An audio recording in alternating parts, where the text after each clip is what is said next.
Hello, and welcome to the Business and Development module. I'm so excited that you're here, and let's dive in because we've got some really cool stuff to cover. So, today we're going to focus on three key areas in this module. And the first is your business setup. Second, we're going to talk about how to organize your business. And then third, writing your content. So, let's dive into your business setup. So, business setup is very important, especially as an emerging entrepreneur, because even though it's not the fun and sexy stuff, you definitely want to make sure that you have your business in order. So, there's a couple things that you want to do to make sure that you are legally up and running and ready to open your doors. And also that you are staying in compliance with the state, with the IRS, and making sure that you don't have Uncle Sam coming looking for you anytime soon. So, the first step is incorporating your business. So, you're going to learn all about how to do this in this module, and it's going to take you step by step in how to do this. So, don't worry, because I know that business setup can be one of the most confusing things. Government sites and business sites are not always user friendly. So not to worry, you're going to be taking good care of as you kind of go through this process. But I do want you to understand what are some of the overarching steps that are going to need to happen in order to get your business set up properly. So the first, like I mentioned, is incorporating your business. Okay, and you're going to learn how to all the different types of ways that you can incorporate your business in the lesson, um, and what that might look like for you and what's going to be the best option. The second thing is you're going to want to register your business. So, in most states, you not only have to incorporate the business, but you have to register it and register the name with your local county clerk. So you're going to have to really go in into the your state legislation office and register, register your business so that you can be licensed to operate in that state. The third thing is you're going to get your business license or permit. And this is also kind of a state by state basis. You will need to get your license. In some states, I know, for example, like in the state of Virginia, you do have to have a license or permit to operate your business. Not all states are this way, but a good majority are. So just make sure that you make sure you get this, taken care of so that you can make sure that you are legally able to run your business in your state, in your area. The next thing is you want to get your sales and use tax certificate set up. So what this does is it allows you to charge taxes, sales taxes on any furniture that you sell or any products that you sell to your client. But once you do that, you have to pay that back, right? Because that's not your money. That's state tax money that you have to pay back to the state and to the IRS, through the IRS, but for the state, right? So that you live in, because each state has a different tax bracket or a tax percentage that you can charge. So you'll want to make sure you get this set up so that you can charge taxes, but then also you can keep track of, what you owe as far as the state every quarter to pay those taxes back. The next thing you want to do is you're going to want to open a business bank account. Okay.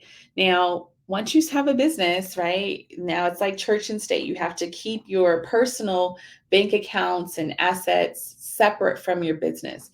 So you're going to want to set up and open up a separate business bank account.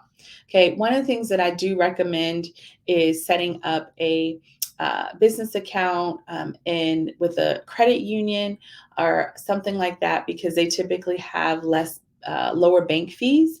But depending on where you're located, there may be some credit unions available. If not, you may have to go with some of the bigger banks like your Bank of Americas or Citibank or Citigroup and some of those things. But if you can, check out and do your research on different credit unions because they have lower bank fees, and just a lot of times they have more better perks and programs for businesses. And then last but not least, you want to set up your business insurance. Okay, so that includes health insurance and also business insurance. Now, this is important because as you decide to, transition from your full-time job, if that's a goal of yours, at some point you're going to need to have these things in place for yourself. Because your job's no longer going to offer that to you if you're no longer employed with them. So you may have health insurance, you may have life insurance, you may have business insurance, and these different insurances, but they may be through your job. And so if your job goes away, then it's very important to have these things set up on your own. So these are some of the things that you want to start to work on getting set up for your business. And like I mentioned in this module, it's going to take you through step by step how to do that. All right, now let's talk about organizing your business. So, organizing your business is all about saving time and stress, right? So that you can service your clients in the best way possible and just be organized and, not have to be spending time looking for things and, managing your business. So, I highly recommend setting up Google Drive.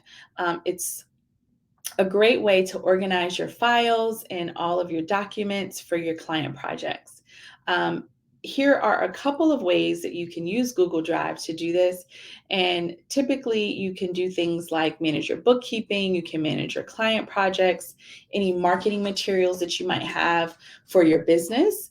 So, like your logos or social media post templates or anything that are files that you need to save or manage for your business is a great way to use Google Drive. You also want to create maybe some folders for your project photos. So after you photograph a project, you might want to, name your a folder, project, I don't know, project Melissa, let's just say. And that way you can put all of those photos from her project into one folder. So if you ever need to go back to it, it's all in one place. And then, as I mentioned, logos are great, any marketing materials or website files that you might need to save, or even SOPs for staff. Now, this is a very important thing to think about because as you're building your business, I highly recommend that you document how you're doing things. So, for example, if you are doing you do installs, right? You might want to document like what's the process of doing a design install, right? So maybe it's like scheduling, the install date with your installers and your photographer and your client, right? And you want to outline what the steps are. In this way, you can do this in just a Word document, save it to your Google Drive. And the great thing about this is that as you grow your business, right, and you get the business up and running, you might want to hire an assistant or, a virtual assistant. And having these SOPs in place and saved somewhere that they can access it and you can share it with other people is really going to be helpful for you to streamline your business and scale your business in the future. So, Google Drive is great because not only can you save and organize all of your documents, but you can also share them with other people. And you can do so from anywhere, from any computer. You don't have to be at your desktop computer. Let's just say you go on vacation and you take your laptop and you want to do a little bit of work and you want to have access to your files, right? Well, the great thing about Google Drive is you can log in as long as you have an internet connection, you can access your Google Drive and you can access your entire business in all of your files. And you can set permissions to share it with other people so that it makes it really easy to grow and communicate and connect on your business. So I highly recommend using Google Drive. This is going to be a great way to get you set up. And obviously, if you're familiar with Google, there's a lot of other products that come with, the Google Suite is what they call it, G Suite. And so you can have Google Drive, you can have Google Voice phone number, you can have, so many different things. But we're talking about organizing your business, and Google Drive is going to be your best bet. All right, so Here's just kind of the quick start and getting you started. And so, hopefully, this gives you some context around developing your business and getting it up and running and set up and organized. And so, I want to invite you and encourage you to jump into this module, start rolling up your sleeves. I know this one is going to be a little bit of extra legwork, and it's not always the funnest thing to take care of the business side of things, but that's what we're here for. And so I want to encourage you to dive right in and just know that you got this and you can do this. And just imagine getting all of these things set up and being able to breathe and exhale, knowing that you are all ready to go. So I hope to see you inside. Let me know how it goes, and I'll talk to you soon.